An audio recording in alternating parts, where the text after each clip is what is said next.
Halo guys, kami dari kelompok 5 mata kuliah Hukum Otonomi Daerah yang diampu oleh Bapak Dani Muhtada dan kami dari Rombel 8 ingin membawakan permasalahan mengenai ketimpangan infrastruktur yang ada di daerah Cirebon Timur.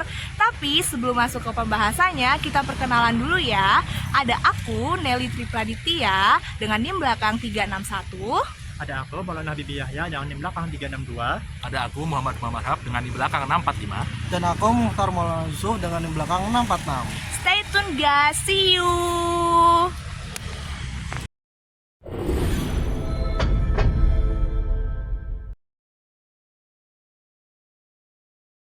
Indonesia adalah negara kesatuan yang terbentang luas dari Sabang sampai Merauke, terdiri atas ribuan pulau, serta memiliki berbagai jenis suku, budaya, dan karakteristik daerah.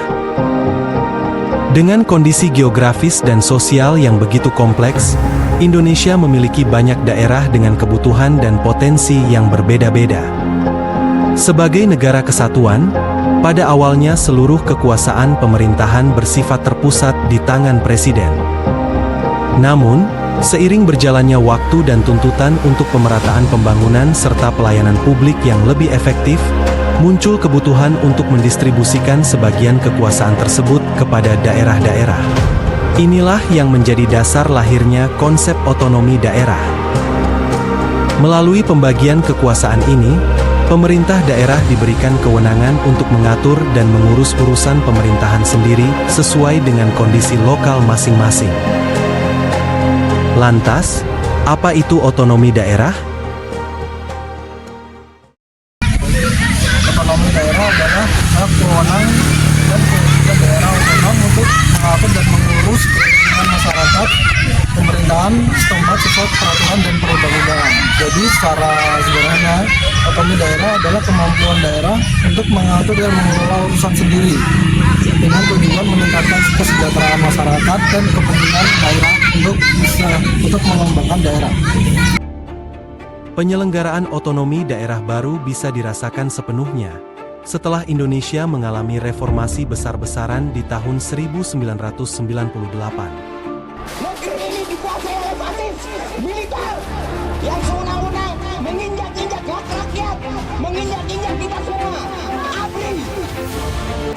Sebelumnya, pemerintah Orde Baru tidak mengindahkan otonomi daerah karena sifat pemerintahannya yang tersentralisasi.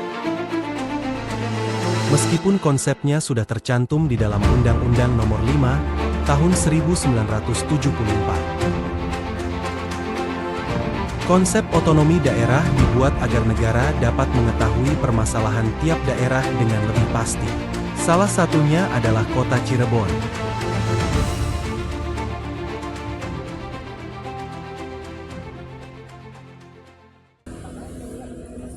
Cirebon, sebuah kota yang terletak di pesisir utara Provinsi Jawa Barat.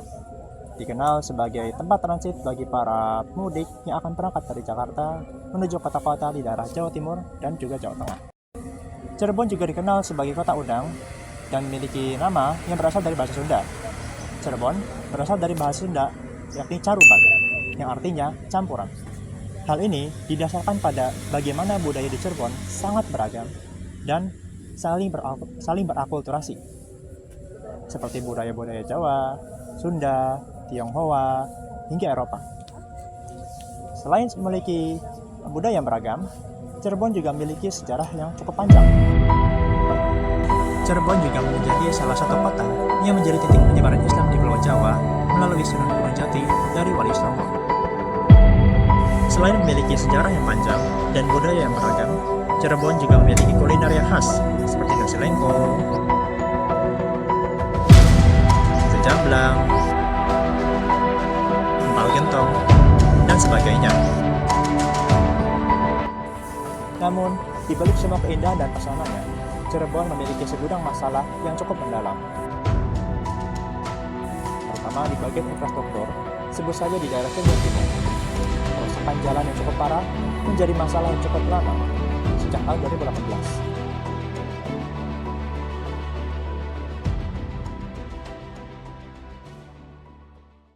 Beberapa hal yang menjadi Faktor penyebab rusaknya jalan raya di daerah Cirebon Timur yang pertama adalah karena tingginya intensitas curah hujan. Hal ini memperparah kondisi jalan yang sudah berlubang.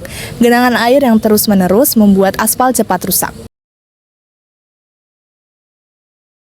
Faktor yang kedua adalah buruknya sistem drainase. Banyak titik jalan yang tidak memiliki saluran air yang memadai, sehingga air hujan menggenang dan mempercepat proses pelapukan jalan. Tingginya frekuensi dan beban lalu lintas turut juga mempercepat kerusakan permukaan jalan. Jalan raya Cirebon Timur ini merupakan jalur penghubung antar kota dan antar wilayah, di mana setiap harinya selalu dilalui oleh kendaraan bermuatan yang besar. Kerusakan jalan yang berlangsung lama ini mengakibatkan banyak gangguan serta ketidaknyamanan bagi para pengguna jalan.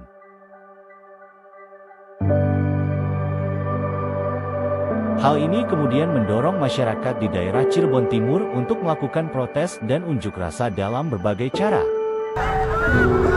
Aksi Cirebon Timur, jalan sudah beres. Baik.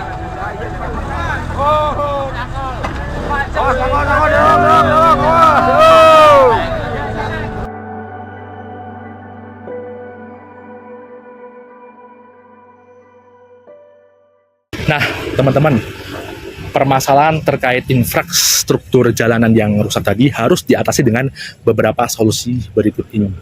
Nah, tidak hanya dengan tambal sulam saja. Nah, yang pertama adalah pengawasan terkait pembangunan jalan. Dengan pengawasan tersebut diharapkan kualitas aspal untuk membangun jalan tersebut bisa dengan kualitas yang baik, serta pembangunan jalan tersebut tidak hanya asal-asalan saja, jadi bisa terfinishing dengan baik. Nah, yang kedua adalah pembangunan yang secara merata. Jadi pembangunan tersebut jangan lompat-lompat dari daerah sini tiba-tiba ke daerah lain, atau sebelum kecamatan sini tiba-tiba ke kecamatan yang jauh dari kecamatan situ. Jadi harus merata supaya jalan tersebut bisa teratasi dengan menyeluruh atau rata. Nah, yang ketiga adalah klasifikasi atau pengaturan lalu lintas. Jadi kendaraan mana yang boleh melewati jalan ini dan kendaraan mana yang tidak boleh melewati jalanan ini. Seperti contohnya truk kan istilahnya bisa membawa beban berat ya, dan seringkali jalanan yang dilewati truk itu rusak. Nah, mungkin bisa istilahnya dibuatkan jalanan khusus untuk para truk-truk tersebut. Nah, yang terakhir adalah keterlibatan masyarakat terhadap pelaporan jalanan yang rusak. Dengan pelaporan tersebut, istilahnya masyarakat itu juga terlibat lah, atau setiap kali ada jalanan yang rusak bisa langsung teratasi dengan baik. Nah, tidak hanya jalanan yang rusak saja, tapi pelaporan tersebut bisa untuk infrastruktur yang istilahnya sudah rusak. Nah, jadi istilahnya bisa diperbaiki dengan cepat dan baik. Nah, dengan keseluruhan solusi tersebut, jika dijalankan, saya bisa menyelesaikan permasalahan otonomi daerah dengan baik. Nah, sehingga konektivitas akan berjalan dengan baik di kota Cirebon, seperti ekonomi, sosial, dan masyarakat. Sekian dari kami, semoga apa yang kita sampaikan tadi bermanfaat buat kita semua. Terima kasih, bye-bye.